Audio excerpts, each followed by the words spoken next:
அஸ்வசும பயனாளிகள் இம்மாதம் 27ஆம் தேதிக்கு முன் கணக்கை ஆரம்பிக்க வேண்டும். வங்கி கணக்குகள் இல்லாதோருக்கு அறிவிப்பு என்பதான ஒரு செய்தியாக அது வெளிப்படுத்தப்பட்டிருப்பதை நாங்கள் காணலாம்.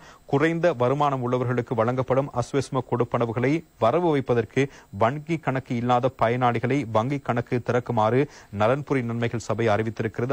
அஸ்வசும முதல் கட்டத்தில் தகுதி பெற்ற சுமார் 6000 பேர் வங்கி கணக்குகளை திறப்பது தொடர்பான கருத்துக்களை வெளியிடுகிற சந்தர்ப்பத்திலே இந்த விடயம் வெளிப்படுத்தப்பட்டிருக்கிறது. எனவே இந்த 6000 பேர் வங்கிக் கணக்குகளை திறக்காததனால் கொடுப்பனவுகளை பெறவில்லை எனவும் சபை தெரிவித்திருக்கிறது. தேசிய அடையாள அட்டை இல்லாத காரணத்தினால் வங்கிக் கணக்குகளை திறக்க முடியாத மக்களும் இதில் உள்ளடங்குவதாகவும் அதில் தெரிவிக்கப்பட்டிருக்கிறது. எனினும் தேசிய அடையாள அட்டை இல்லாவிட்டாலும் வங்கிக் கணக்குகளை திறப்பதற்கு சந்தர்ப்பம் வழங்கப்பட்டுள்ளதாகவும் இது தொடர்பில் அனைத்து பிரதேச செயலகங்களுக்கும் அறிவிக்கப்பட்டுள்ளதாகவும் நலன்புரி நன்மைகள் சபை மேலும் குறிப்பிட்டிருக்கிறது. இதன்படி வங்கி கணக்கு இல்லாத பயனாளிகள் இம்மாதம் 27ஆம் தேதிக்கு முன்னர் பிரதேச செயலகத்திலிருந்து கடிதத்தை பெற்று வங்கிக் கணக்குகளை திறக்குமாறு அந்த திணைக்களம் வேண்டுகோள் விடுத்திருப்பதான தகவலும் வெளிப்படுத்தப்பட்டிருப்பதை நாங்கள் காணலாம்.